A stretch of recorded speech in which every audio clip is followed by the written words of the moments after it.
Noah Ohio, as reported by Sounder at Heart, that deal has fallen through. The player does not want to come to Major League Soccer.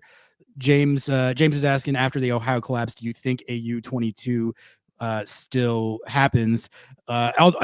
Before you get into that, Nico, I mean, we talked about it a little bit on the post-game live last night, but as far as like how and why this deal fell through and the implications of it and stuff, I mean, what was reported is that his agent was encouraging him to do it. He said, this is a good move for your career right now, and you can get your stock up. I don't know what argument he made, but his agent was telling him to do it. And it was Noah Ohio himself who decided, like, no, I want to keep the Euro dream alive. I want to stay in the Eredivisie and play off the bench, which I'm not even clowning on him. Like, that's his prerogative. It's his career. But like, I don't think I would not want him to come here if he's not all in, if he's not fully bought in and wanting to really like make his mark with this team and not just think of it as like, oh, like I'm using this to get to like, that's where you get issues with buy-in and motivation in that stuff. So if that's the way that he personally feels, I'm not sure if there's anything Seattle could have done about it, because that's just like what he wants for his career. But B, like, I would much rather not have him on the team if that's like how he feels, which he's entitled to feel that way. Like I said, it's his career. But so Nico, I guess first your take on just that the deal did fall through and no, Ohio will not be a Seattle Sounder, and then also like what's up with the U22 search now? Like, are they still going to sign a guy? Are they talking to other targets? What's up with that? So as of Saturday, I talked to Jeremiah firsthand, and he mentioned the context behind what he reported. And yes, it was just the player's decision.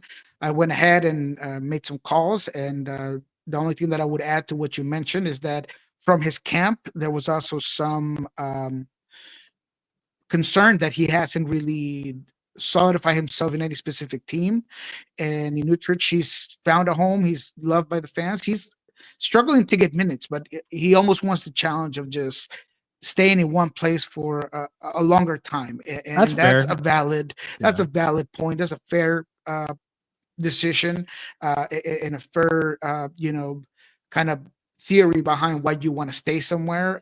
So obviously, Eredivisie is also a phenomenal league and one that can develop you and help you grow.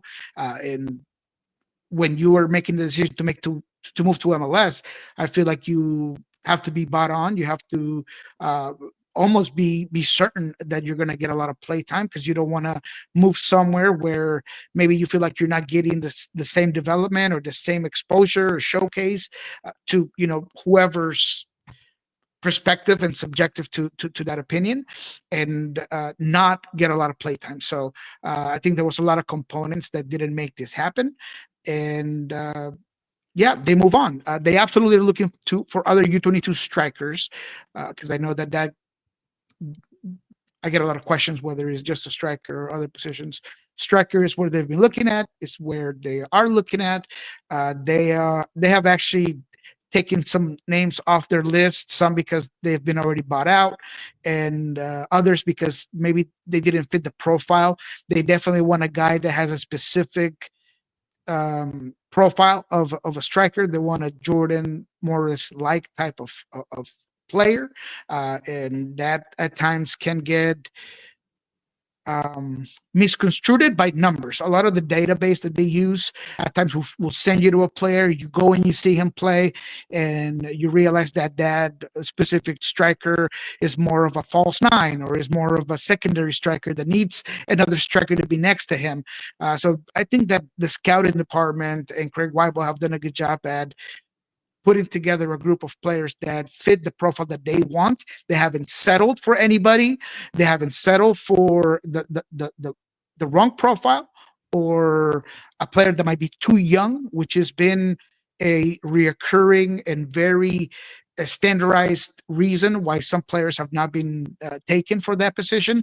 So to me, I've always said that as much as fans don't want to hear it, sometimes panic buying is more detrimental to a club than not buying at all. I'm not saying, hold on, I'm not saying that I think that this team should not go out there and get somebody. They should be mindful, they should be careful, but they should absolutely go and get somebody. Now, the other thing that continues to be true is the budget, right? I mean, if you're going to go down to South America and you want to get yourself a top prospect like Nacimiento, you're going to have to come out of pocket for it. If you decide that you want to go after a guy like Segovia, you're going to have to come out of pocket, especially when you don't have other elements like the big city market or Lionel Messi sitting on your bench. Seattle has a lot of obstacles to go through to kind of sell that young player into coming to MLS, to come into the Seattle Sounders, not to mention the fact that you're already at a disadvantage when you sit on the negotiating table with a limited budget. So the search is on. I have a good idea of a couple of players that are still on the list, some that have been vacated from it, but some that are still pretty present. So we'll stay on it and hopefully get you guys a new report through Sounder Heart, of course. And so just sit and wait.